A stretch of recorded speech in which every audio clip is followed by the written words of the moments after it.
Cette conférence va maintenant être enregistrée. Alors, bienvenue. Merci d'être avec nous ce midi pour ce webinaire organisé par Réseau Énergie et Bâtiments. Mon nom est Myriam Robichaud. J'animerai la conférence et nous sommes heureux de vous retrouver après la pause estivale. Donc, pendant que les gens se connectent encore, je vous présente là, rapidement les informations pour le déroulement là, de l'événement d'aujourd'hui. Alors, comme d'habitude, nous vous remercions de garder les micros fermés et c'est à la fin qu'il va y avoir une période des questions. Alors, vous pouvez utiliser la zone de chat tout au long de la conférence pour nous partager vos commentaires, vos impressions et vos questions et on va y répondre à la fin. Et comme toujours, la conférence est enregistrée, donc tous les membres vont y avoir accès autant au fichier de la présentation qu'à l'enregistrement. Donc, vous pouvez vous rendre sur le site et télécharger tous les documents pour les consulter ultérieurement. Alors, ce midi, nous sommes heureux d'accueillir avec nous trois spécialistes de la valorisation des rejets thermiques au Québec. Bruno Marcotte sera votre conférencier principal aujourd'hui. Il est chercheur et chargé du projet de recherche multidisciplinaire qui vous est présenté ce midi et qui porte sur l'évaluation du potentiel de valorisation des rejets thermiques au Québec, financé par le ministère de l'Énergie et des Ressources naturelles. Bruno Marcotte est professionnel de recherche à Polytechnique Montréal, dans l'équipe du professeur Michael Kummer, qui est aussi avec nous aujourd'hui pour répondre aux questions, et où il s'implique dans le développement d'outils de modélisation énergétique urbaine. Il détient une maîtrise en génie mécanique obtenue à Polytechnique Montréal, où il a pu se spécialiser dans les systèmes énergétiques des bâtiments, plus particulièrement ceux liés à la géothermie.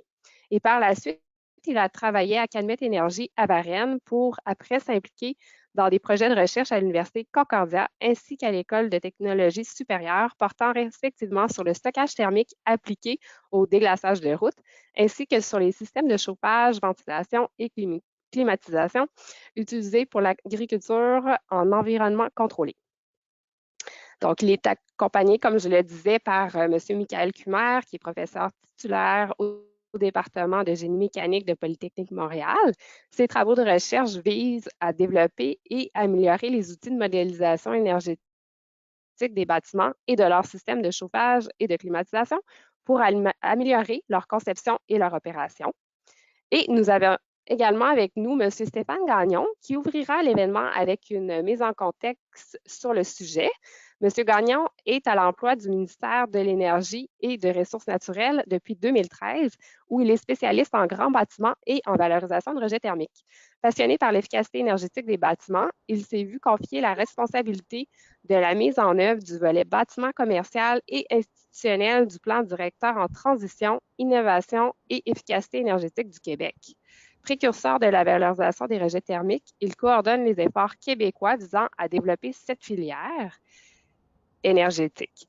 Il est titulaire des titres d'ingénieur, d'associé écologique lead, de gestionnaire certifié de l'énergie et d'agent accrédité en remise au point des systèmes mécaniques des bâtiments.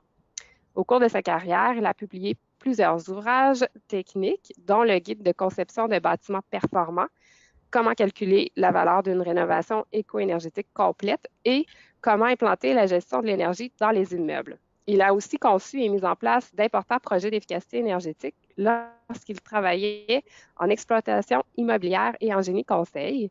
Donc, Stéphane, à toi la parole.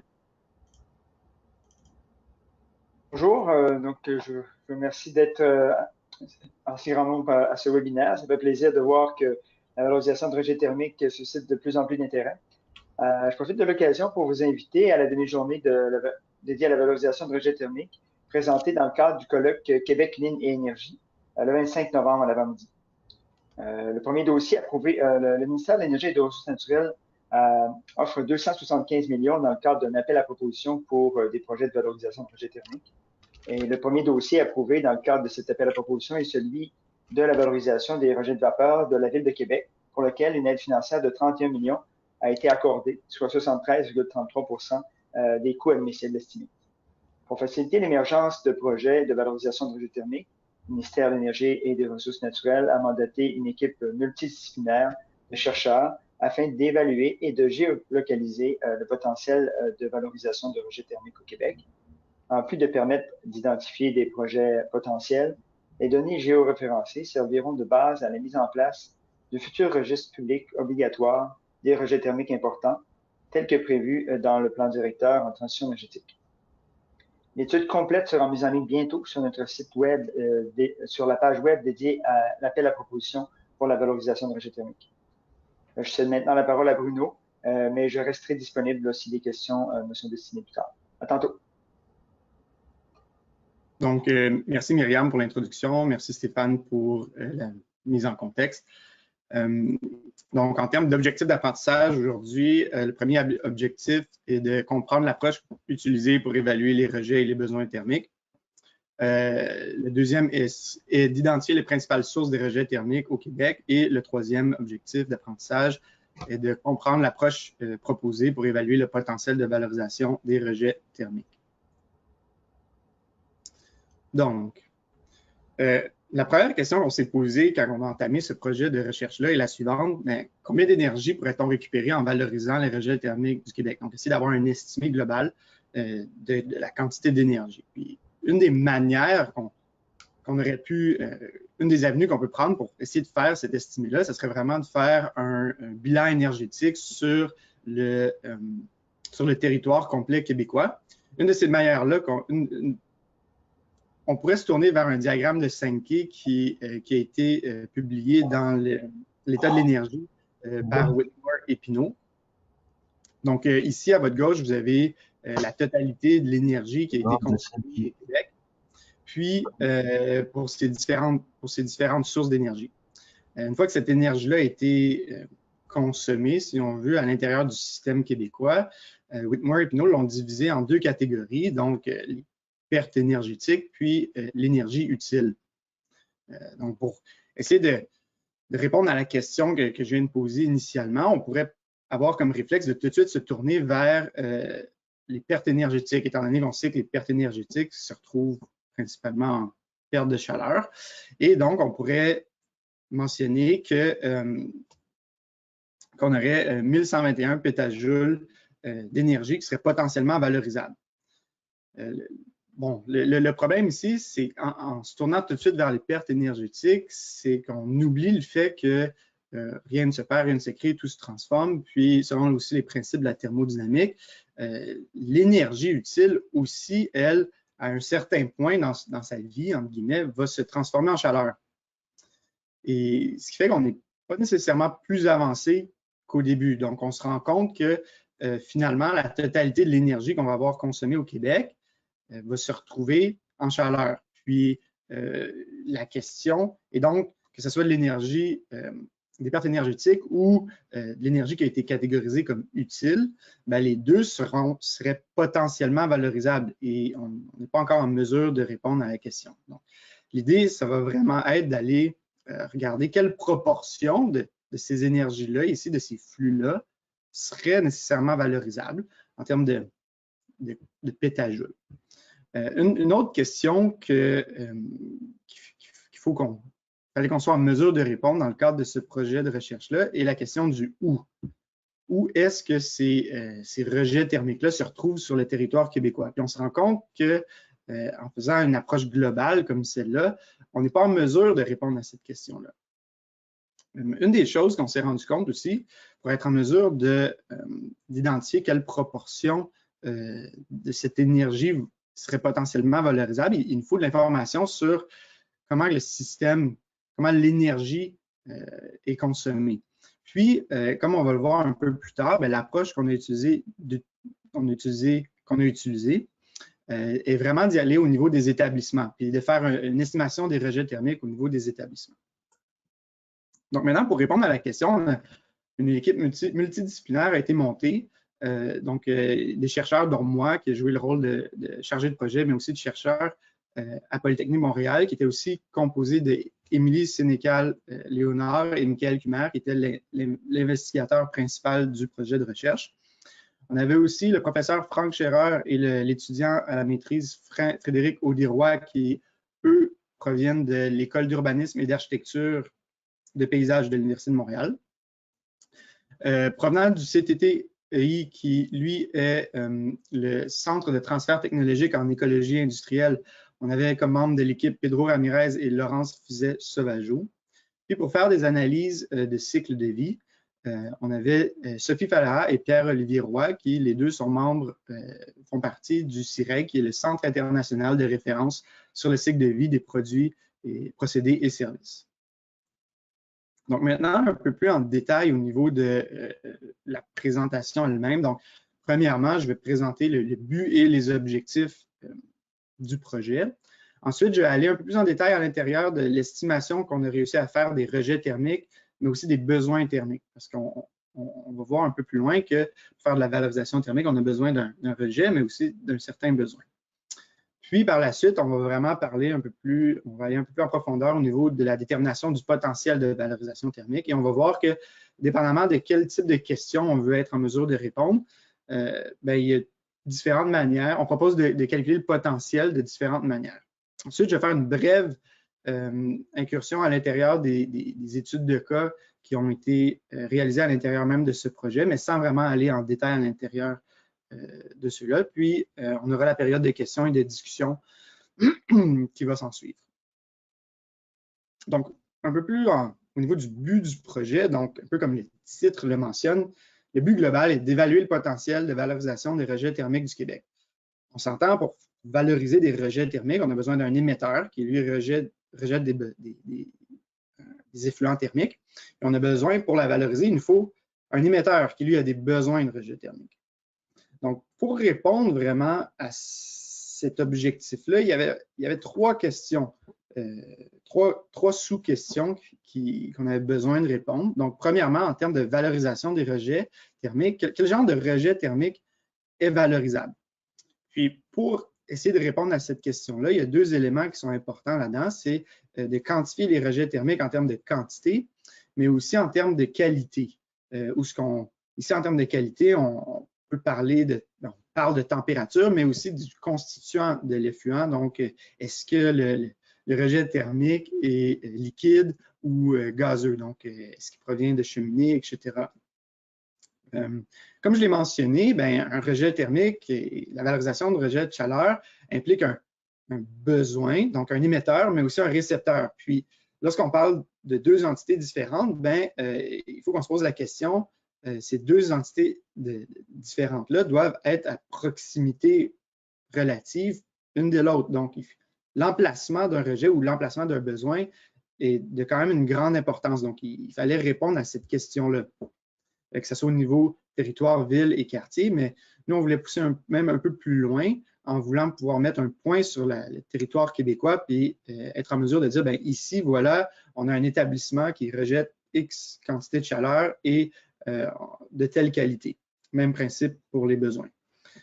Mais aussi, lorsqu'on fait de la valorisation, il y a aussi un aspect technique, économique, mais aussi on veut savoir, on se pose la question au niveau environnemental, qu'est-ce que ça va venir amener? Donc, le projet lui-même, on se posait la question en termes de faisabilité technique et économique et l'impact environnemental que la valorisation des rejets de chaleur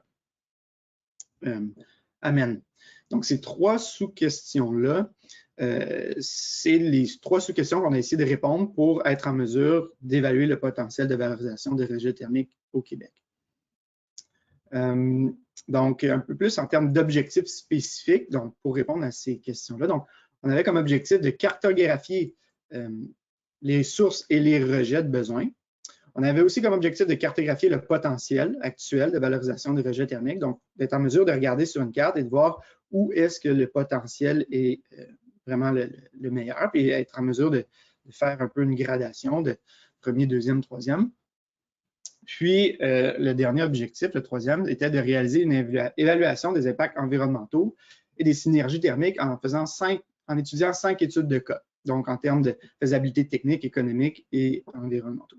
En termes de livrables, donc on avait un rapport technique qu'on a réalisé, mais un autre aspect des livrables, c'est la création de bases de données géoréférencées évolutives. Donc, toutes les estimations, les données qu'on va avoir générées avec cette étude-là, vont se retrouver à l'intérieur d'une base de données qui, elle, va être appelée à grandir avec le temps pour la populer encore plus. Donc, en termes de rejet, mais aussi en termes de besoins. Donc, maintenant, un peu plus au niveau des rejets thermiques. Donc, comme je l'ai expliqué un peu tantôt, pour les éléments qu'on utilise pour qualifier un rejet thermique, on parle de la qualité. Donc, ici, on parle de température et du constituant du rejet, mais aussi de la quantité. En termes, nous, ce qu'on a utilisé dans le cadre du projet, on parle de gigajoules par année. Puis, chacun des rejets thermiques qui vont avoir été recensés va avoir de l'information sur ces deux éléments-là. Puis, un peu comme dans l'introduction que j'ai réalisée précédemment, comme j'ai mentionné, on y va au niveau des établissements. Donc, et on essaie de faire un estimé des rejets thermiques par établissement. Il a donc fallu faire un choix de catégories d'établissements qu'on allait investiguer. Et on a fait le choix d'investiguer 5 grandes catégories d'établissements. Puis ces 5 grandes catégories-là sont les établissements appartenant au secteur industriel, des centrales de cogénération, les centres de données, les réseaux électriques autonomes et les stations d'épuration des eaux. Donc ici, vous voyez dans le tableau, vous avez déjà les résultats qu'on a réussi à obtenir. Donc, au total, on a estimé une quantité de 204 pétajoules par année qui serait nécessairement valorisable au Québec. 71 de ces pétajoules-là appartiennent au secteur industriel et ainsi de suite pour les autres catégories. J'aimerais, un peu plus tard, dans la prochaine diapositive, je vais me concentrer un peu plus sur la méthodologie qu'on a utilisée pour faire les estimations au niveau du secteur industriel, étant donné que vraiment que c'est ces rejets thermiques-là qui dominent tous les autres. Mais j'aimerais aussi donner quelques détails par rapport aux autres. Par exemple, les centres de données, on sait très bien qu'il y a plus que 22 centres de données au Québec. L'idée ici, c'est qu'on a réussi à être en mesure de faire un estimé des rejets thermiques de 22 centres de données au Québec. Et étant donné qu'on a une approche par établissement, il nous faut des données pour chacun des établissements qu'on a recensés. Ces données-là nous permettent de faire une estimation des rejets thermiques de chacun des établissements. Et ces données-là ne sont pas nécessairement publiques, c'est des informations sensibles. Mais en ayant fait certaines recherches, on a été en mesure d'avoir assez de données pour faire une estimation des rejets thermiques qui s'applique à 22 centres de données. L'idée ici, c'est, on les a inclus ici, étant donné que c'est les centres de données sont en expansion, il y en a de plus en plus au Québec. Un autre point que je voudrais amener par rapport aux stations d'épuration des eaux, le premier réflexe, on pourrait se demander pourquoi les stations d'épuration des eaux pourraient représenter un certain potentiel de rejet thermique, étant donné que la qualité, si on veut, des rejets thermiques, des eaux grises qui sont émises par les bâtiments n'est pas nécessairement très élevée. On s'entend que c'est environ en moyenne, au niveau de l'année, ça tombe autour de entre 12 et 15 degrés Celsius. Donc, ce n'est pas une qualité très élevée. Mais lorsqu'on regarde en termes de quantité, par contre, toutes les eaux grises qui sont générées par les bâtiments, lorsqu'elles sont acheminées aux stations d'épuration des eaux, à ce moment-là, on parle de quantité assez énorme. Et donc, on a décidé d'inclure cette catégorie de type d'établissement-là pour faire un estimé des rejets thermiques. Et on s'est quand même rendu compte qu'au total, les stations d'épuration des eaux auraient un potentiel de 13,7 pétajoules de rejets thermiques qui pourraient être valorisés par année. C'est certain que dans les 848 ici qu'on a au Québec, il y en a énormément qui sont très petites et que ce ne serait pas viable de faire de la valorisation thermique là-dessus. Mais par exemple, pour les plus grosses, par exemple, qui se retrouvent dans les plus grands centres urbains à Montréal, par exemple, il y aurait un certain potentiel. Donc, maintenant, un peu plus en détail au niveau de la méthodologie qu'on a utilisée pour faire les estimés au niveau des établissements industriels. Encore, comme je l'ai dit, le nerf de la guerre ici, c'est vraiment d'aller chercher les informations propres à chacun des établissements. Puis, développer ces informations-là ne sont pas nécessairement la plupart du temps sont confidentielles et donc il a fallu faire avec des données publiques, publiées, donc accessibles à tout le monde pour essayer de faire ces estimations-là. Et donc, on s'est tourné vers le registre canadien, qui est le programme de déclaration des gaz à effet de serre, qui, lui, à l'intérieur de ce registre-là, tous les établissements, peu importe industriels ou non, là, qui émettent plus que 10 000 tonnes de CO2 équivalent par année, se retrouvent à l'intérieur de ce registre-là avec des détails sur le nombre de tonnes de CO2 équivalent qu'ils émettent par année. Donc, nous, ce qu'on propose, c'est d'utiliser ces informations-là comme un indicateur de consommation énergétique pour faire un premier estimé de la consommation énergétique de chacun des établissements qui sont recensés à l'intérieur de ce registre-là. Puis pour convertir les tonnes de CO2 équivalents émis et déclarés par les établissements industriels, on s'est tourné vers des statistiques canadiennes qui nous permettent par classe industrielle. Donc, par exemple, pour toutes les raffineries de pétrole au Canada, Statistique Canada nous donne une consommation énergétique et aussi le total des émissions de GES pour les raffineries de pétrole, par exemple. Donc, en faisant une règle de 3, donc un ratio, on est en mesure de faire un estimé par établissement, par raffinerie au Québec, quelle est leur consommation énergétique. Et c'est un peu le même principe pour les autres. C'est le même principe pour les autres types de classes industrielles. Donc maintenant, une fois qu'on a fait notre estimation de consommation énergétique, il nous reste toujours la grosse question, et bien, il faut estimer les rejets thermiques.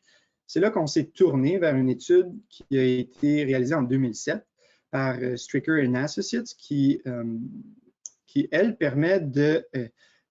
cette étude-là, vraiment, permet d'estimer les rejets thermiques à partir de la consommation énergétique de certains établissements industriels. Puis, eux, ils ont fait une étude ils ont fait des bilans thermiques pour chacun des procédés pour 19 classes industrielles différentes. Donc, par exemple, pour les alumineries, les papeteries, cimenteries, etc. Chacun de ces types de classes, chacune de ces classes industrielles-là ont des procédés industriels. Ils ont fait des bilans énergétiques et ils ont été en mesure d'exprimer des rejets thermiques en fonction de la consommation énergétique qu'un établissement aurait fait. Donc, une fois qu'on a croisé ces deux informations-là, on a réussi à avoir une estimation des rejets thermiques par établissement. Comme je l'ai présenté dans le tableau précédent, cela nous donne une estimation des rejets thermiques pour 71 établissements industriels au Québec, tombant chacun dans une des 19 classes industrielles que je vais présenter dans les deux prochaines diapositives. Donc, un peu plus en détail au niveau des rejets thermiques pour le côté des établissements industriels. Donc, on parle de pertes par cheminée, où est-ce que c'est des gaz de combustion et de l'air chaud provenant du séchoir, par exemple, qui, elles, oscillent entre 150 degrés Celsius et 800 degrés Celsius. On parle aussi de pertes de vapeur, qui, ces effluents-là thermiques oscillent entre 100 degrés Celsius et 257. On parle de gaz et vapeur de procédé, qui, eux, c'est des gaz qui sont générés à l'intérieur même d'un procédé. Okay? Et eux, ils oscillent entre 80 et 500 degrés Celsius. On a aussi regardé au niveau des effluents liquides, que ce soit à basse température, donc entre 29 et 50 degrés Celsius, ou à haute température, donc entre 50 degrés Celsius et 122 degrés Celsius. Donc, en termes de résultats en tant que tels, par année, les rejets thermiques, donc ici, vous voyez un graphique où à gauche, vous avez les 19 classes industrielles que nous avons été en mesure de prendre en compte, donc de faire des estimés. Puis à votre droite, ici, vous avez les rejets thermiques qui leur sont associés pour chacune des classes. Donc, dépendamment du type d'effluent, on a une certaine couleur. Et ce qu'on peut remarquer, c'est qu'au Québec, la production primaire d'alumine, selon nos estimations, rejette aux alentours de 38,6 pétajoules par année. Pour les 4 autres industries suivantes, qui est la raffinerie de pétrole, les usines de papier, sauf le papier journal, sidérurgie, usines de pâtes chimiques, ainsi que ceux-là, on oscille tous entre 21 et 28 pétajoules par année. Puis, on en a 19 autres comme ça, où on a des estimations de rejet thermique. De manière un peu plus globale, si on fait un zoom out, si on veut, au niveau du territoire québécois, vous pouvez voir sur la carte de droite ici, qui représente le territoire québécois, un certain carte de chaleur où est-ce que les endroits où ils ont le plus de rejet thermique sont représentés en rouge, et plus on descend en termes d'intensité, les couleurs se transforment de plus en plus vers le jaune. Donc, ça permet d'avoir une vue un peu plus globale de tous les estimés qu'on a réussi à faire, que ce soit au niveau industriel, mais aussi pour les 5 autres grandes catégories. Donc, on parle des centrales de cogénération, eau grise, réseau électrique autonome et les centres de données. Ce qu'on peut remarquer aussi, c'est que les gaz chauds de cheminée représentent à eux seuls le plus grand effluent de rejet thermique à 70,5 pétajoules par année. Mais si on regarde aussi au niveau des effluents liquides, juste derrière, ici, on a les effluents liquides, toujours au niveau de l'industrie, de entre 29 et 50 degrés Celsius, qui représentent quand même 49,9 pétajoules par année. Puis pour les centrales de cogénération, qui est aussi des effluents liquides à basse température, estimé à 40 degrés Celsius, on a quand même un rejet thermique de 14,8 pétajoules par année. Donc, les effluents liquides basse température, même si la qualité n'est peut-être pas égale, par exemple, au gaz chaud de cheminée ou les effluents liquides à haute température, représentent quand même une très grande quantité de rejet thermique à valoriser sur le territoire québécois et donc à prendre en compte. Donc ça fait le tour au niveau des rejets thermiques. Maintenant, je vais y aller au niveau de l'estimation des besoins thermiques. Puis, comme je l'ai mentionné, l'idée ici, c'est qu'étant donné que pour faire de la valorisation, il nous faut un émetteur et un récepteur, pour être en mesure de calculer les besoins thermiques, il nous faut estimer aussi les besoins thermiques qu'on a à l'intérieur du Québec. Donc, les besoins thermiques qu'on a réussi à prendre en compte, on parle des besoins thermiques liés au bâtiment, que ce soit dans le secteur résidentiel, commercial et institutionnel. Ces besoins thermiques-là, on les a estimés à 352 pétajoules par année. Et aussi, on a fait une estimation par rapport aux serres agricoles de 4,3 pétajoules par année. Puis ici, encore, même principe pour les rejets thermiques, ces estimations-là sont attribuées chacun à des points sur le territoire québécois qui dit, par exemple, on estimait que telle serre avait des besoins thermiques de tant pétajoules par année et ainsi de suite, même pour les bâtiments. Donc, les principaux défis et les questions auxquelles il fallait qu'on réponde pour être en mesure d'évaluer ces besoins thermiques-là, la première, c'est on parle en termes d'emplacement, toujours. Donc, où sont les bâtiments, mais aussi où sont les serres agricoles. Quelle est leur utilisation? Parce qu'on s'entend, un bâtiment qui, lui, est un centre sportif ne va pas avoir les mêmes besoins thermiques qu'une maison unifamiliale, par exemple. Pour faire les estimés aussi en termes de besoins thermiques, il nous fallait une idée de la superficie totale de chacun des bâtiments.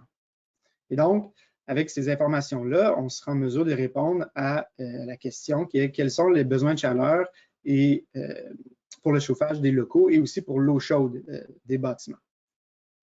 Donc maintenant, dans les prochaines diapositives, je vais détailler un peu plus la méthodologie qu'on a utilisée et qu'on propose pour répondre à ces questions-là au niveau des bâtiments.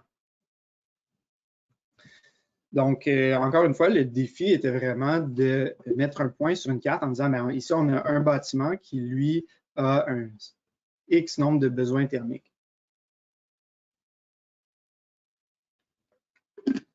Donc, pour ce faire, vraiment, on avait, on s'est creusé la tête, premièrement, parce que c'est pas trivial comme question. On a réussi à trouver 2 sources de données qui nous ont été extrêmement utiles. Donc, la première, c'est la plateforme GeoIndex de l'Université Laval, qui, elle, nous permettait nous donne référence les bâtiments sur tout le territoire québécois avec un point. Donc, ils mettent un point pour dire, OK, voici, on a un bâtiment ici.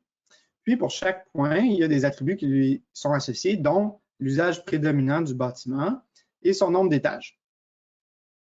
L'idée ici, c'est qu'il nous manque l'information cruciale qui parle en termes de superficie de chacun de ces étages-là, par exemple. Et c'est là qu'on s'est tourné vers une autre source de données qui, elle, représente, comme vous le voyez ici dans la figure, c'est des polygones qui représentent un bâtiment vu de haut. Et cette source de données-là a été générée par Microsoft, qui, elle, est... Microsoft a utilisé des données du Canadian Building Footprints pour être en mesure de générer des polygones pour tous les bâtiments du Canada et dont le Québec. Et l'idée ici, c'était de prendre les polygones ici qui sont géoréférencés et qui nous donnent la superficie d'un seul étage, okay, et de les croiser avec les informations qu'on avait avec la plateforme GeoIndex de l'Université Laval. Une fois qu'on a fait ça, bien, on s'est tourné vers la base de données complète sur la consommation d'énergie de Ressources naturelles Canada, qui nous donnait, dépendamment du type d'usage du bâtiment, les besoins énergétiques, les besoins thermiques en termes de gigajoules par mètre carré de chauffage, mais aussi en termes de gigajoules par mètre carré d'eau chaude. Une fois qu'on avait tout ça, bien, on était en mesure d'estimer les besoins thermiques par bâtiment en termes d'eau chaude domestique, sur lesquels on a estimé, on a fait l'hypothèse que le profil des besoins domestiques, d'eau chaude domestique était constant au niveau annuel, mais pour ce qui est du chauffage des locaux, bien, c'est sur une base mensuelle. Donc, en termes de temporalité, on a utilisé les degrés jours pour être en mesure d'affecter une temporalité pour les besoins thermiques associés au chauffage des locaux. Donc, pour vous donner vraiment une idée des résultats un peu qu'on a visuellement, donc ça, on a le quartier Pointe-Saint-Charles et Petite-Bourgogne à Montréal. Donc, vous voyez chacun des polygones qui représentent un bâtiment, qui sont colorés en fonction de leur utilisation. On peut aussi voir que, bien, on n'a pas des polygones pour tous les bâtiments. Donc, les bâtiments en gris ici pâle, c'est des bâtiments auxquels on n'avait pas d'informations ou bien, il n'y avait pas de polygone qui lui étaient associés. Donc, c'est pas, on s'entend, c'est pas une estimation parfaite, mais on a fait une certaine vérification au niveau de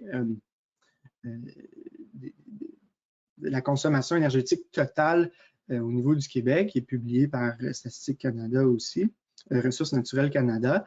Puis, en termes d'erreur, bien, on se situe dans une marge acceptable de leurs estimations avec cette estimation, avec l'approche qu'on utilise ici. Donc, si on veut un point de vue un peu global, donc on a ces informations-là au niveau des bâtiments sur l'ensemble du Québec. Donc, si on veut faire un peu une carte de chaleur avec toutes ces informations-là, bien, vous la voyez là devant vos yeux.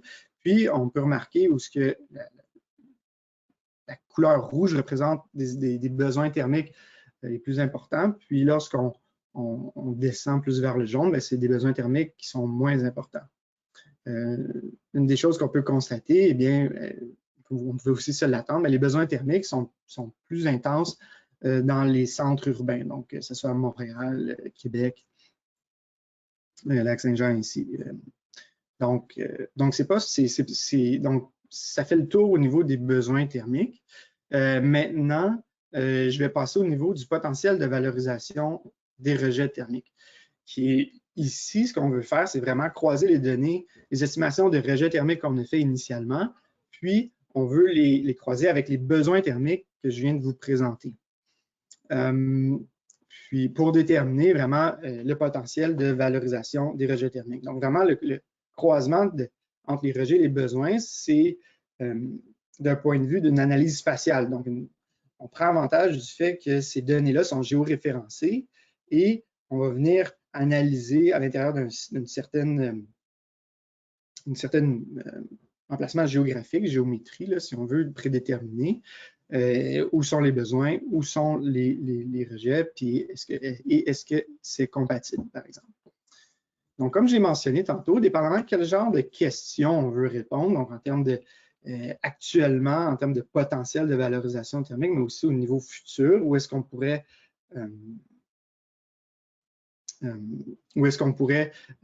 décider de faire du développement, si on veut, que ce soit résidentiel ou au niveau industriel, par exemple, bien, on peut se poser des questions différentes. Donc, par exemple, pour ce qui est du potentiel de valorisation actuel, on propose de regarder ça d'une certaine manière. Donc, le potentiel de valorisation actuel, lui, représenterait la quantité d'énergie qui pourrait transiter entre un émetteur et un récepteur à l'intérieur d'une zone géographique. Donc, je vais en venir un peu plus en détail un peu plus tard. Puis, si on regarde plus au niveau du futur, il y a plusieurs questions qu'on pourrait se poser. Donc, on pourrait regarder au niveau seulement des rejets thermiques sans prendre en compte les besoins thermiques. Donc, si par exemple, on voudrait développer un certain écoquartier, par exemple, et on voudrait savoir où est-ce qu'il y aurait le plus de rejets thermiques au Québec, ben, on pourrait seulement regarder les rejets thermiques à l'intérieur d'une certaine zone, puis classer certains emplacements au Québec. Même principe pour les besoins thermiques. Si on sait qu'on a besoin de développer et d'implanter des établissements qui ont des forts rejets thermiques, bien, tant qu'à y être, pour favoriser la valorisation des rejets thermiques, on pourrait regarder au Québec où sont les besoins thermiques pour savoir où est-ce que ça serait favorable d'implanter des établissements qui ont des rejets thermiques. On pourrait aussi regarder un peu au niveau de la différence entre les rejets et les besoins thermiques pour savoir si à un certain endroit, il y a un débalancement entre les besoins et les rejets. Puis, pour essayer de maximiser la valorisation des rejets de chaleur. Par exemple, si on a plus de besoins que de rejets, bien, on pourrait se dire que ça serait intéressant d'implanter un établissement qui rejette plus de chaleur pour être en mesure de valoriser le reste des besoins qui n'ont pas été en mesure d'être valorisés initialement. Et le contraire aussi, si on a trop de rejets par rapport aux besoins thermiques, bien, ça pourrait être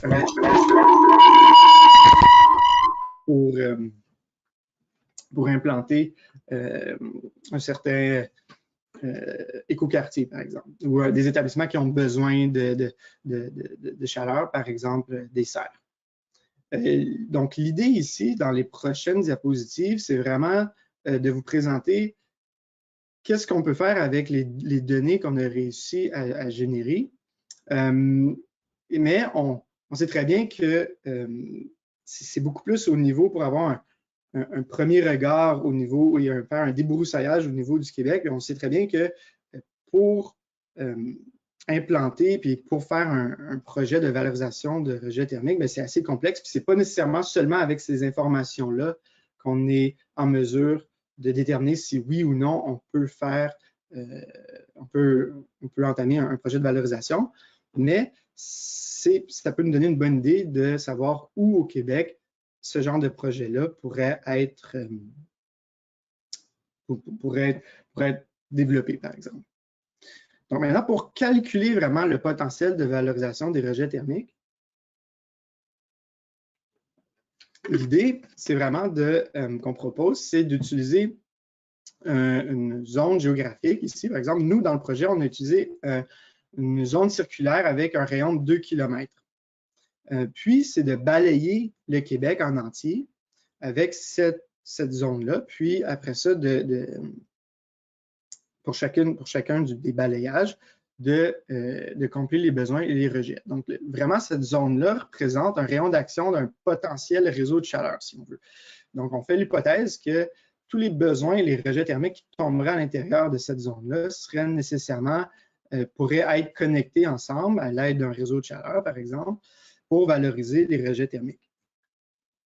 L'idée ici, c'est qu'on a discrétisé le Québec avec un maillage de 250 mètres par 250 mètres. Et pour chacun de ces maillages-là, on a pris cette zone-là, puis on a fait ce calcul-là pour chacun des maillages. Donc, par exemple, ici, pour ce maillage-là, on a regardé quels besoins et rejets thermiques se trouvaient à l'intérieur même de cette zone-là. On a fait notre bilan. Puis après ça, on est en mesure de calculer le potentiel de valorisation de rejets thermiques, dépendamment de qu'est-ce qu'on recherche, un potentiel actuel ou futur, tout dépend de la question qu'on veut répondre, et ainsi de suite. Donc, pour tous les maillages, on a fait cet exercice-là. Donc maintenant, un peu plus en détail, si on veut, pour vous donner un exemple de quel genre d'informations on peut tirer avec les informations avec les estimations de rejets thermiques et de besoins thermiques qu'on a réussi à faire, on peut se poser la question, à quel endroit au Québec il y a le plus grand potentiel de valorisation actuelle, donc où le potentiel de transit, d'échange entre rejet et besoin thermique. Donc, c'est ce qu'on a fait. Donc, dans la carte de droite ici, vous avez les 10 emplacements au Québec où est-ce que le potentiel de valorisation actuel a été identifié comme étant le plus élevé. Donc, on aurait ici, dans le graphique, ici, on a les 10 régions à votre gauche, mais ici, ce potentiel-là est quantifié. Donc, par exemple, à Gatineau, dans la région, dans le quartier de Hull, ici, on aurait un potentiel de 1,8 pétajoules par année. Puis, à Montréal-Est, par exemple, Mercier-Est, on aurait un potentiel de 1,5 pétajoules par année. Donc, pour exprimer un peu plus en détail ce qu'on veut dire entre transit énergétique, entre rejet et besoin thermique, donc, on peut zoomer un peu sur la carte sur la région de Gatineau-Hull. Puis ici, il faut faire attention, c'est un peu une heureuse coïncidence, mais cette région-là, ici, c'est la même région auquel le projet Zibi est en train de se développer, mais c'est une pure coïncidence, étant donné que le projet Zibi, on parle de prendre avantage des rejets de chaleur de l'usine de produits Kruger ici pour le développement d'un quartier résidentiel. Mais c'est par pure coïncidence. Donc, nous, on ne prend pas en compte ici les établissements, les bâtiments qui vont être construits à l'intérieur de ce quartier-là. Donc, je vais juste mettre ça au clair. Donc, ici, sur la figure, on voit notre région dans laquelle on a pris en compte les rejets et les besoins thermiques. Tous les bâtiments qui ont été pris en compte ici, puis les rejets thermiques qui sont associés à l'usine de produits Kruger. On s'entend, on sait très bien qu'il n'y a pas un réseau de chaleur qui va être capable d'attribuer tous les rejets thermiques de l'usine Kruger à tous ces bâtiments-là déjà existants. Mais l'idée ici, c'est de donner un exemple de quel type d'information on est capable d'aller chercher. Puis, on sera en mesure, par exemple, de faire un certain filtre par rapport aux bâtiments, par rapport à leur utilisation. Si on cherche des bâtiments qui sont utilisés pour de l'éducation ou les hôpitaux, bien, on pourrait seulement faire cet exercice-là de calcul de potentiel en utilisant les bâtiments, les types de bâtiments qu'on recherche. Un peu plus en détail, par exemple, en termes de besoins de rejet thermique qui se retrouvent à l'intérieur de cette zone-là, vous voyez ici le graphique qui représente les besoins thermiques en bleu, mais aussi les rejets thermiques en fonction des mois de l'année. Puis en termes de potentiel actuel, ce qu'on fait, c'est pour chacun des mois de l'année, on regarde, par exemple, pour le mois de janvier, quel transit énergétique on pourrait avoir au mois de janvier. Donc, les besoins sont plus importants que les rejets, donc il pourrait transiter seulement la quantité des rejets thermiques ici pour combler les besoins et ainsi de suite. Donc, on prend un peu vraiment le minimum entre les besoins et les rejets. Donc, si on regarde au niveau, par exemple, en juillet, on a beaucoup plus de rejets thermiques que de besoins. Donc, l'énergie qui transiterait dans le réseau de chaleur serait seulement l'équivalent de la quantité des besoins thermiques ici, ce qui représentait le 1,8 pétajoule. Puis, dans la prochaine diapositive, si on regarde au niveau des potentiels futurs, ou ce qu'on prendrait, par exemple, seulement en compte les rejets thermiques, on oublierait la partie besoins thermiques et on ferait seulement la somme des besoins thermiques ici. Donc, maintenant, c'est ça. Pour ce qui est, par exemple, du potentiel de valorisation future, une des choses qu'on pourrait regarder un peu plus en détail, c'est oublier les besoins thermiques, seulement regarder et seulement investiguer les endroits au Québec où est-ce qu'on a le plus de rejets thermiques. Donc, ici, vous voyez la carte. Donc, on a fait le même exercice que précédemment. Donc, on a pris notre région, notre zone de 2 km de rayon et on l'a balayé à travers le Québec. Puis on a trouvé ces 10 régions-là qui ont la plus grande quantité de rejets thermiques. Donc, on aurait, par exemple, Montréal à Pointe-aux-Trembles. Ici, on aurait 18,9 pétajoules. Ici, c'est principalement, c'est les raffineries de pétrole qui se retrouvent ici, qui auraient au total 18,9 pétajoules qui seraient émises au courant de l'année. Donc, pour vous donner aussi un exemple au niveau du type d'analyse qu'on peut faire pour chacune de ces régions-là, on peut faire un zoom au niveau du Témiscamingue ici pour regarder quels sont les établissements qui émettent de la chaleur. Donc, ici, on a 2 établissements qui sont des centrales de cogénération. On a un établissement industriel et aussi une centrale de traitement des eaux grises. Et comme vous voyez à gauche, on peut faire ce genre, on peut regarder les émissions, les effluents des rejets thermiques par type qui ont été catégorisés. Donc, c'est pour vous donner un exemple. Maintenant, pour être honnête, une fois que les données sont géoréférencées, ben, il y a une multitude d'autres analyses qui peuvent être faites. On peut faire des recherches par type de rejet thermique selon une certaine région, regarder seulement tel type d'établissement industriel ou tel type de bâtiment pour faire une combinaison X, Y. On peut même aller du côté du zonage. Et donc, dépendamment du type de zonage, on pourrait éliminer certains emplacements où on sait qu'il ne pourra pas avoir de développement. Par exemple, si c'est zoné vert pour l'agriculture, par exemple, donc, etc., etc. Donc, les possibilités sont quand même assez énormes une fois que les données sont géoréférencées. Donc, maintenant, pour ce qui est des études de cas, donc, je vais juste vraiment faire un survol assez général des études de cas au niveau de la méthodologie qu'on a mise en place. Donc, c'est 5 études de cas qu'on a réussi à faire. Donc, c'est des études de cas qui sont appliquées à des cas réels. Donc, on a contacté des entreprises, des établissements industriels qui nous ont partagé de l'information par rapport à leur rejet thermique. Puis, à l'aide de ces informations-là, on était en mesure de faire une conception des procédés qui seraient utilisés pour valoriser ces rejets thermiques-là, donc vraiment faire une analyse technique de ce côté-là. Mais on a aussi regardé l'aspect économique, où ce qu'on regardait en termes de coût d'investissement pour implanter ces procédés-là de valorisation de rejets thermiques, mais aussi en termes d'exploitation. Puis, allant même jusqu'à regarder en termes de montant auquel que les établissements industriels pourraient vendre leur chaleur, par exemple, à des établissements qui auraient besoin de leur chaleur. Puis, comme je l'ai mentionné un peu plus tôt, bien, on a aussi, pour chacun des 5 études de cas qu'on a réalisées, bien, on a évalué, on a fait une analyse du cycle de vie pour déterminer les émissions de GES qui sont évitées en faisant la valorisation de ces rejets de chaleur-là.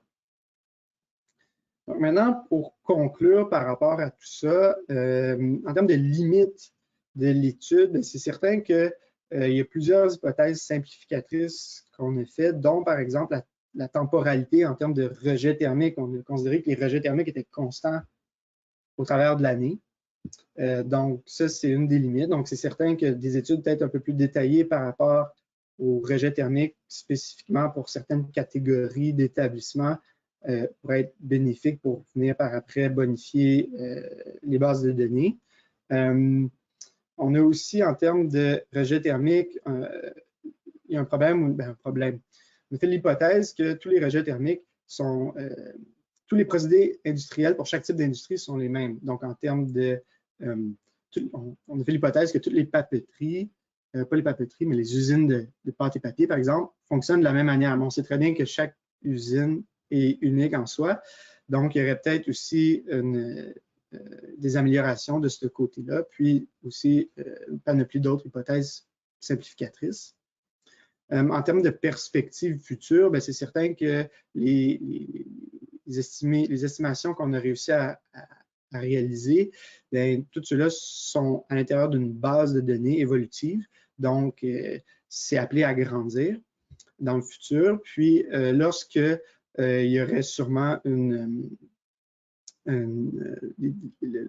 divulgation obligatoire des rejets thermiques pour les établissements, il va aussi avoir une certaine validation, calibration des estimés qu'on a réussi à faire avec ces données-là qui vont être mandataires dans le futur en termes de divulgation. Donc, c'est certain que, puis aussi, on peut parler en termes d'amélioration des estimés, etc., en termes de si on modifie nos hypothèses pour se rapprocher un peu plus de la réalité que ce qu'on a en ce moment. Pour conclure, je voulais conclure vraiment en termes pour présenter vraiment les principaux livrables du projet. Donc oui, on avait le rapport technique, mais le projet a été en mesure de générer des bases de données géoréférencées à la grandeur du Québec que ce soit pour les rejets thermiques, pour les industries, les eaux usées, les centrales électriques et les centres de données. Bien que c'est partiel, il y a des trous à certains endroits, mais c'est un premier jet qui est quand même assez important. Même principe pour ce qui est des besoins thermiques au niveau des bâtiments résidentiels, commerciaux, institutionnels et même pour les serres. Donc, on a fait un recensement des serres. Puis, on a aussi publié l'indice du potentiel de valorisation thermique, donc en termes de maillage de 250 mètres. Donc, qu'est-ce que je vous ai présenté comme exemple en termes de potentiel d'échange thermique, donc le potentiel actuel, mais aussi en termes de potentiel futur. Donc, vous avez une carte du Québec avec chaque pixel qui représente un maillage de 250 mètres par 250 mètres avec le potentiel qui lui est associé. Puis, une des choses les plus importantes aussi que j'aimerais mettre l'accent, c'est le fait que ces bases de données-là permettent de répondre à plusieurs types de questions et même plus de questions que lesquelles qu'on a réussi à répondre, que je vous ai présentées sur, par exemple, l'état actuel des choses, où y a-t-il la meilleure diversité thermique avec des grands besoins, mais aussi en termes de direction à prendre, où attirer des sources, où attirer des besoins des consommateurs, etc., et ainsi de suite. Donc, ça va être tout pour moi. Merci énormément pour votre attention. Puis, si vous avez des questions, je vais être ouvert à leur répondre. Oui, merci beaucoup Bruno pour la présentation des résultats de vos recherches. C'était très clair, c'était bien expliqué. Et on se lance dans la période de questions. Je garde ma caméra éteinte parce que j'ai des problèmes de connexion, donc veuillez m'excuser si jamais le son n'est pas parfait. Alors, on se lance avec les questions. Une première question qui demande, est-ce que l'analyse s'est faite sur une base saisonnière ou seulement annuelle? Parce qu'évidemment, les rejets thermiques sont plus difficiles à valoriser en été. Oui, bien, un peu comme je l'ai expliqué, l'analyse s'est faite différemment du point de vue rejet thermique, mais aussi des besoins thermiques. Donc, les besoins thermiques sont constants. On a fait l'hypothèse qui était constante au niveau de l'année, mais pour les besoins thermiques, on leur a attribué une certaine temporalité en fonction des degrés jour. Donc, vraiment, c'était sur une base mensuelle au niveau des besoins thermiques. Ouais. Parfait, oui. Puis on a bien vu le graphique là, avec les besoins qui étaient constants, qui variaient et la source là, qui était constante. Donc, ça répond à la question. Prochaine question. Il y a quelqu'un de la zone innovation de Victoriaville, Mme Botrel, qui aimerait savoir si on peut avoir les informations spécifiquement pour Victoriaville. Donc, tu sais, la fameuse carte qu'on voyait là, pour les différentes villes, est-ce que c'est une carte interactive qui va être rendue publique? L'idée ici, c'est que là, il faudrait peut-être demander à... Je peux peut-être répondre. Pardon? Oui, je peux peut-être répondre. Oui, c'est sûr que l'étude comme telle va être publiée donc très prochainement là, sur notre page dédiée à la valorisation de rejets thermiques.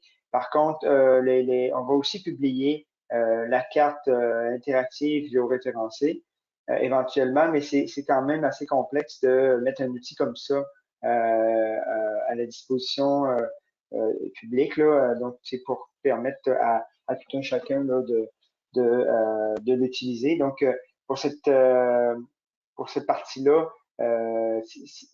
ça va être un peu plus long, mais on peut quand même se référer au rapport là, qui identifiait quand même certains points chauds là, où il y avait des rejets thermiques. Parfait, merci beaucoup. Donc, les informations vont venir, c'est ce qu'on comprend. Il y a une autre question en lien avec vos analyses. Est-ce que, selon vos analyses préliminaires, est-ce que les projets peuvent être rentables sans subvention? Si on parlait d'un fameux rayon là, de 250 mètres, c'est sûr que plus c'est proche, probablement meilleure est la rentabilité. Donc, j'aimerais vous entendre là-dessus. En tant que tel, dans les analyses des études de cas, oui, on a pris en compte les subventions. Et là, je n'ai pas les données devant moi, là, le rapport devant moi, mais oui, les subventions jouaient quand même un rôle dans tout ça, je ne pourrais pas vous dire si sans les subventions, ce n'était pas, c'est pas rentable. Il faudrait regarder plus dans le rapport, là, mais... Peut-être que je peux ajouter une précision. Donc, c'est vrai qu'au Québec, on le sait bien que l'énergie n'est pas chère, en particulier l'électricité. Donc, sans rentrer dans des détails d'études de cas particulières, c'est difficile d'arriver à une rentabilité financière sans subvention. Ça c'est certain. On le sait en partant. Je pense que ce qui est le plus intéressant, c'est les synergies. Si on veut vraiment économiser des émissions de GES, on peut le faire de manière plus intelligente en valorisant les rejets de chaleur. Donc, ça, c'est une motivation. Après ça, je pense que justement, le programme de subvention dont Stéphane a parlé, c'est la clé pour que ça devienne finalement économiquement faisable. Donc, moi, je donnerais une réponse plus tranchée, peut-être, c'est de dire non. En fait, sans les subventions, pour le moment, c'est pas rentable économiquement sur le strict point de vue financier. Ça peut l'être grâce à des synergies, mais je pense que le programme est une des clés qui fera que ça pourra se réaliser au Québec. Oui, c'est ça. Je peux peut-être compléter. Effectivement, Ouais, les programmes sont là pour développer des potentiels. C'est sûr que actuellement, on n'est pas, il n'y a pas une dynamique de valorisation de rejet thermique qui est très, très présente. Donc, les programmes sont essentiels. Il y a, en plus de l'appel à proposition pour la valorisation de rejet thermique qui offre 275 millions, il y a aussi le programme Éco-Performance qui est très utile aussi pour des projets de valorisation de rejet thermique qui peuvent être un peu plus petits, donc qui peuvent se satisfaire de 5 millions d'aides financières ou qui sont aussi privés parce que l'appel à proposition vise des infrastructures publiques. Mais dans l'état actuel des choses, compte tenu des coûts de l'énergie, puis j'ajouterais, tu sais, oui, l'électricité est pas chère, mais le gaz aussi est encore pas cher.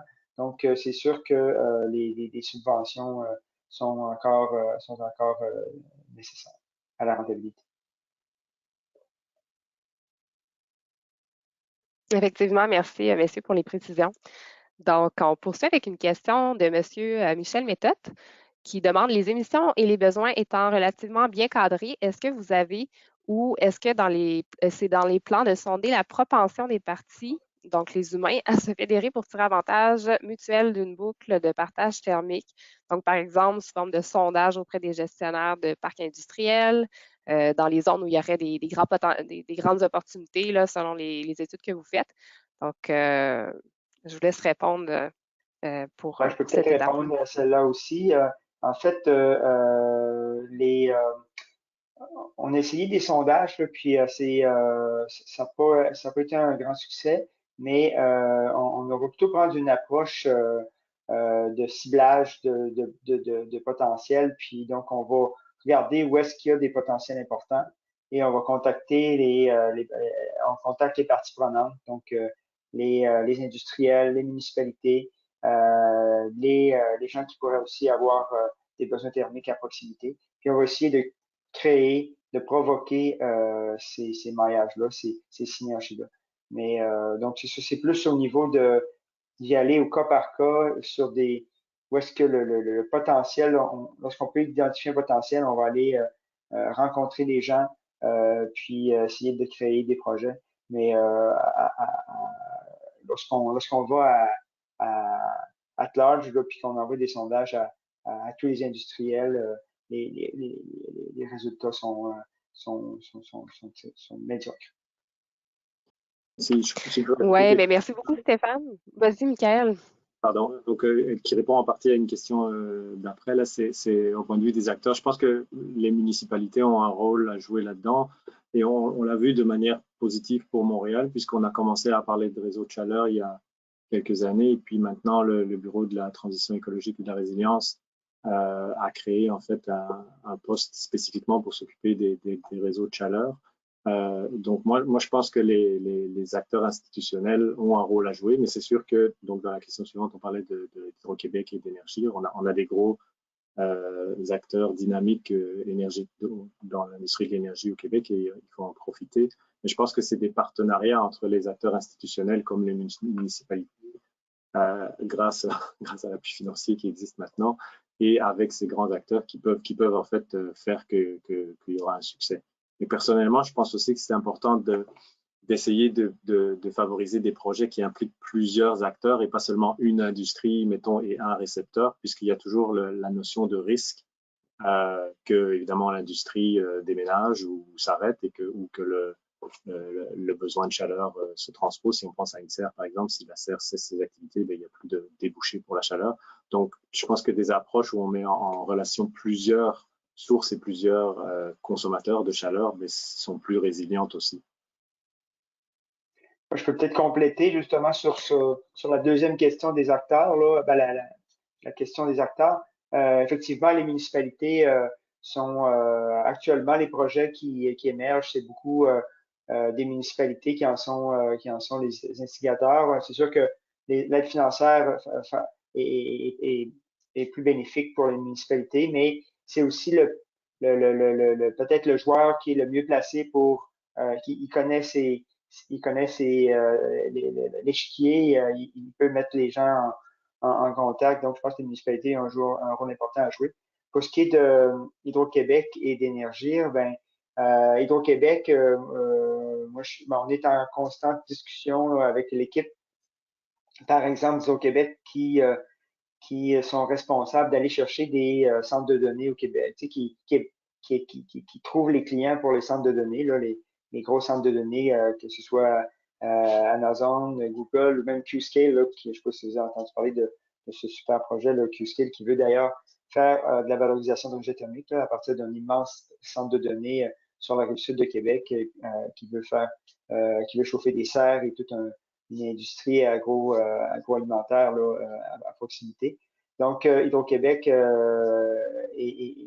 est un entremetteur là, pour essayer de créer des projets de valorisation d'énergie thermique, particulièrement des centres de données. C'est pas facile parce que à l'exception de Qscale, là, qui est un joueur vraiment innovant, les centres de données, c'est une industrie qui est axée sur vraiment son core business et puis qui cherche à protéger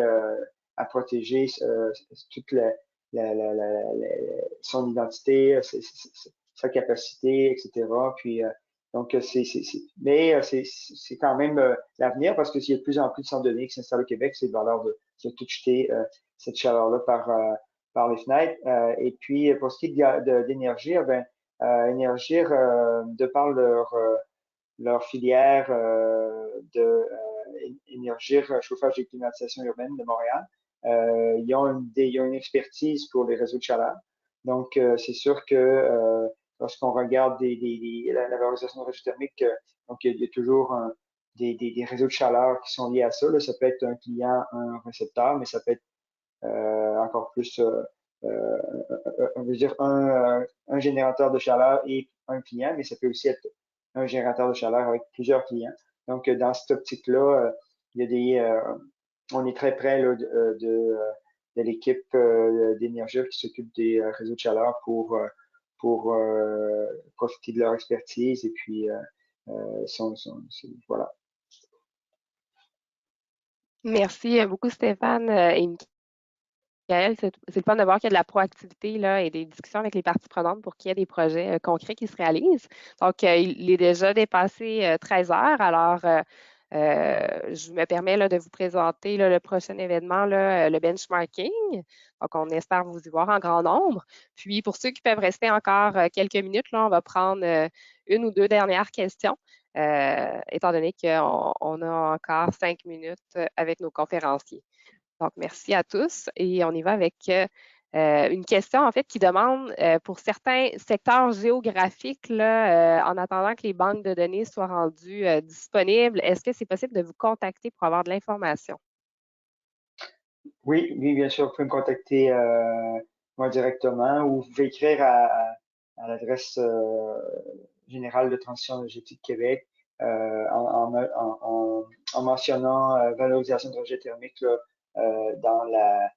dans l'objet, mais vous avez aussi actuellement à l'écran mon adresse courriel, donc vous pouvez aussi m'écrire directement. Parfait, merci beaucoup.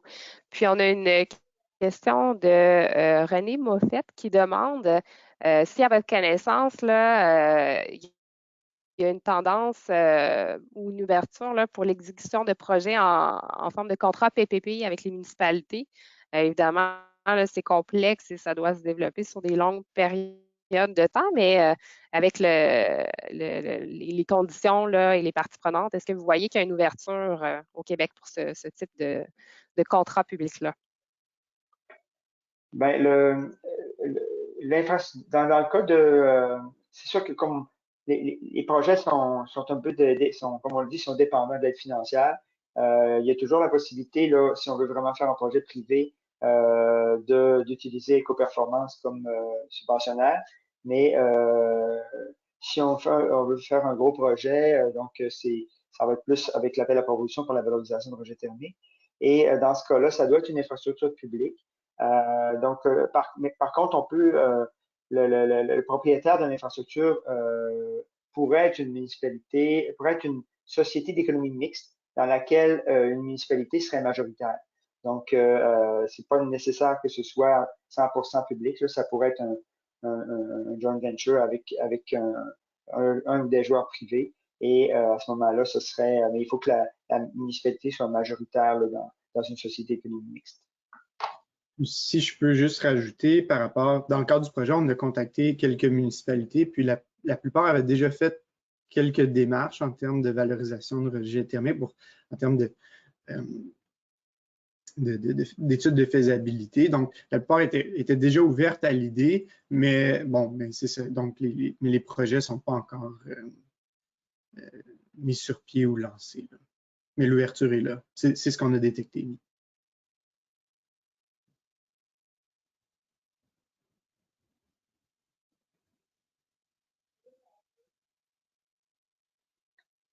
Parfait. Bien, merci beaucoup pour cette commentaire. Il y a beaucoup de questions là, ce midi. Merci de votre intérêt. J'en prends 2 dernières étant donné que le temps file. Donc, on a Nicolas Anjon qui demande si vous avez aussi analysé la possibilité de mailler des industries entre elles. Donc, par exemple, une industrie avec des rejets de chaleur à température élevée qui pourrait alimenter une industrie voisine avec des rejets plus basse température. Est-ce que ça a été analysé? Super bonne question. Oui, donc je vois que la réponse est oui. On aurait voulu l'analyser. Le problème, c'est que en termes de données qu'on avait et d'informations qu'on avait, en termes d'industrie, on avait juste des données en termes de rejet thermique et non pour leurs besoins thermiques. Ça a été quelque chose qui aurait été super utile à faire, mais avec les informations et le temps qu'on avait, on n'a pas été en mesure de faire ces analyses-là, donc d'attribuer des besoins thermiques aux industries. Mais c'est sûr qu'il y a quelque chose à faire de ce côté-là. Ouais. Il y a un projet qui a été réalisé au Saguenay. Il y a ArcelorMittal qui fournit excusez-moi, c'est Elkem Metal qui fournit de la vapeur à l'Alcan au Saguenay. Parfait, merci beaucoup. Donc, je prends une dernière question pour les autres. On les enregistre puis on vous reviendra là. Il y en a 2 là, qu'on vous reviendra par écrit. Donc, la dernière question de Andrés Mercado Salomon qui demande est-ce que vous avez inclus dans vos études le potentiel de faire levier de ces rejets thermiques grâce à l'hydroélectricité via l'utilisation de thermopompes haute température, par exemple? Donc, j'imagine de surchauffer là, une source de chaleur, peut-être avec des thermopompes haute température, là, si je comprends la question. Ouais, là, à ce moment-là, ça pourrait être intéressant pour. Je pense pas qu'on l'a vraiment étudié, là, mais c'est sûr que pour les besoins de chauffage, les thermopompes haute température sont pas utiles, mais pour des besoins industriels, ça pourrait être intéressant. Mais je vais laisser les responsables de l'étude de commenter, mais je pense pas qu'on l'a regardé. Non, effectivement. Dans l'étude elle-même, on s'est vraiment arrêté. La limite un peu qu'on s'est mis, c'est au rejet thermique lui-même. Puis après ça, les études de cas regardaient un peu plus qu'est-ce qu'on faisait avec ces rejets thermiques-là. Mais en termes de potentiel de rejet thermique, on a juste identifié les rejets thermiques, puis on n'a pas été jusqu'à regarder si les thermopompes haute température pourraient être utilisées comme levier, par exemple. Oui, en fait, c'est seulement dans le cadre des études de cas qu'on a regardé le couplage de manière plus technique, on va dire. La cartographie, c'est des gigajoules, en fait, ou des pétajoules. Donc, on ne se soucie pas des niveaux de température. Et c'est certain que si on voulait récupérer, par exemple, la chaleur des eaux usées pour chauffer des bâtiments, ben, il faut utiliser des pompes à chaleur. Donc, les pompes à chaleur ont certainement un rôle là-dedans, mais c'est plus du domaine de l'étude plus technique et détaillée qu'on n'est pas rentré là-dedans, à part dans les études de cas plus détaillées, justement. Donc, il est déjà 13h10. Alors, c'est ce qui met fin à l'événement d'aujourd'hui. Un grand merci là, pour l'intérêt et pour toutes les questions. Et on a bien hâte, là, Bruno, Stéphane et Michael, de voir ces informations-là disponibles en ligne. Alors, puis au besoin, là, vous pouvez communiquer pour avoir plus de précisions en lien avec les recherches en cours. Vous voyez leurs coordonnées à l'écran. Merci à nos 3 conférenciers d'aujourd'hui. Oh, Myriam, ça l'a coupé un peu, on ne t'entend plus.